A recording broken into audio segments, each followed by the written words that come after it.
Hi folks, I want to talk about something a bit more serious, less to do with video games, and that is mental health,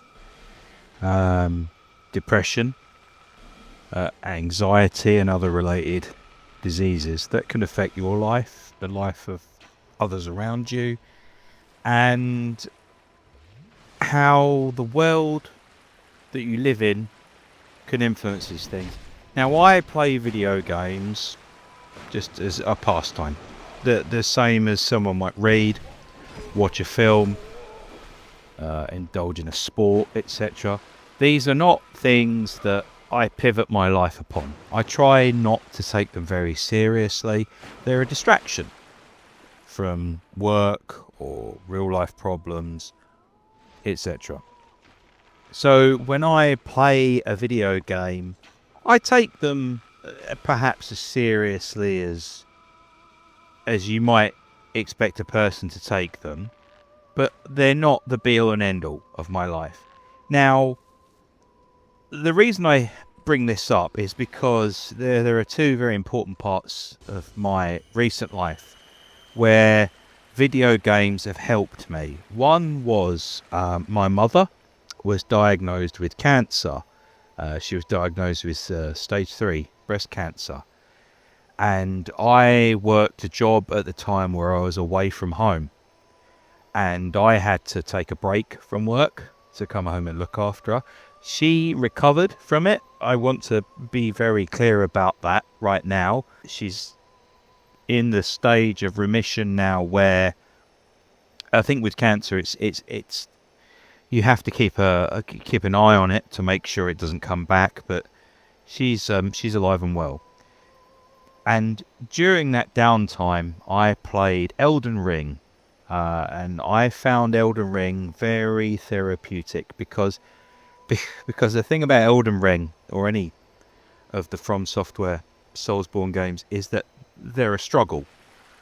They are, by their very definition, you facing a series of challenges, and I personally found that struggle, that challenge, a kind of way of taking out my inner angst.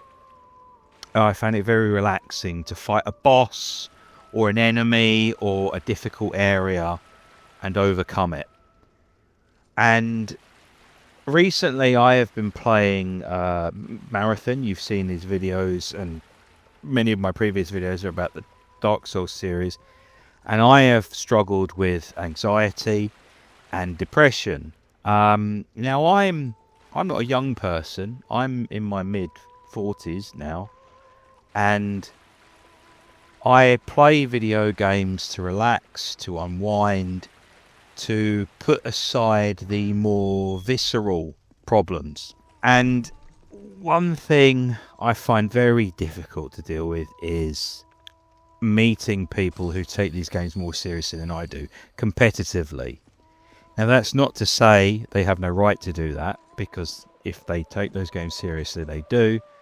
But I would like everyone listening or watching this video to be aware that not everyone is as confident as you. Not everyone is in as safe a place as you. They might not view these video games as essential as you do.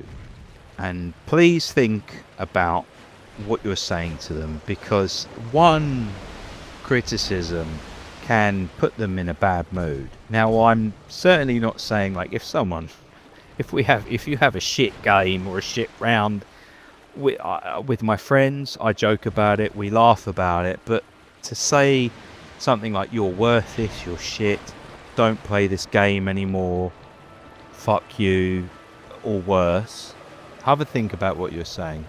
And secondly, if you feel this way, if you are down, if life is not going your way, if you are struggling to take the weight of the world on your shoulders, there is help out there. There is assistance. People love you. People care about you. And I think it's very important to realise that you are more valued than you realise you are. And I just want anyone watching this channel to take that in mind. And that's all. Thank you very much.